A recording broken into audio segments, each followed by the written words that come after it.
ସହାୟତା ପାଇପାରିବେ। ଏହାକୁ ନେଇ ହିତାଧିକାରୀଙ୍କ ମନରେ ଖୁସି କହିଲେ ନ ସରେ। ତେବେ ଆସନ୍ତୁ ଜାଣିବା କେଉଁ ସମୟରେ ମହିଳାଙ୍କ ଆକାଉଣ୍ଟକୁ ସୁଭଦ୍ରା ଟଙ୍କା ଆସିବ।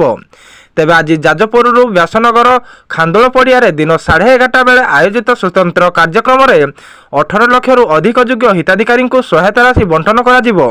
ଏହି ସୁଭଦ୍ରା ଟଙ୍କାକୁ ମୁଖ୍ୟମନ୍ତ୍ରୀ ମୋହନ ଚରଣ ମାଝୀ ଯୋଗଦେଇ ହିତାଧିକାରୀଙ୍କୁ ବାଣ୍ଟିବେ। ଏହା ସହିତ ସାରା ରାଜ୍ୟରେ ସୁଭଦ୍ରା ହିତାଧିକାରୀଙ୍କ ସଂଖ୍ୟା 98 ଲକ୍ଷ ଟପିଯିବ। National payment corporation of India ଅକୃତକାର୍ଯ୍ୟ ହୋଇଥିବା 3,38,000 ଉପଭୋକ୍ତାଙ୍କ ମଧ୍ୟରୁ ଏବେ ସୁଦ୍ଧା 68,000 ପାଇବାକୁ ଯୋଗ୍ୟ ବିବେଚିତ ହୋଇଛନ୍ତି। ଆସନ୍ତା ମାର୍ଚ୍ଚ 8 ତାରିଖ ସୁଦ୍ଧା ଆବେଦନ କରିଥିବା ଯୋଗ୍ୟ ହିତାଧିକାରୀଙ୍କୁ ଏକାଥରକେ 2ଟି କିସ୍ତିରେ ଟଙ୍କା ମିଳିବ।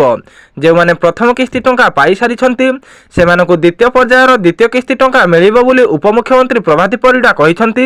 ମୁଖ୍ୟମନ୍ତ୍ରୀ ନିର୍ଦ୍ଦେଶ ଦେଇଛନ୍ତି ଯେ ସମସ୍ତ ଯୋଗ୍ୟ ହିତାଧିକାରୀଙ୍କୁ ଯେମିତି ସୁଭଦ୍ରା ଟଙ୍କା ମିଳିବ ସେ ନେଇ ପଦକ୍ଷେପ ନିଆଯିବ। ଜଣେ ବି ବାଦ୍ ପଡ଼ିବେ ନାହିଁ। ସେଥିପାଇଁ ଆବଶ୍ୟକ ହେଲେ ବାଦ୍ ପଡ଼ିଥିବା ହିତାଧିକାରୀଙ୍କୁ କର୍ମଚାରୀମାନେ ବ୍ୟକ୍ତିଗତ ଭାବେ ଭେଟି ସମସ୍ୟା ସମାଧାନ କରିବେ ବୋଲି ଉପମୁଖ୍ୟମନ୍ତ୍ରୀ କହିଛନ୍ତି। ଯେଉଁମାନେ 8 ତାରିଖ ସୁଦ୍ଧା ଟଙ୍କା ନ ପାଇବେ ୱେବସାଇଟରେ ସେମାନଙ୍କର ନ ମିଳିବା କାରଣ ବାବଦ ଉଲ୍ଲେଖ କରାଯିବ। ସେମାନେ କାରଣ ଜାଣି ସମସ୍ୟା ସମାଧାନ କରିପାରିବେ।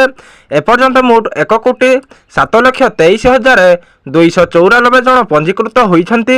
ସେମାନଙ୍କ ମଧ୍ୟରୁ 80,29,741 ଜଣଙ୍କୁ ସହାୟତା ରାଶି ପ୍ରଦାନ କରାଯାଇଛି।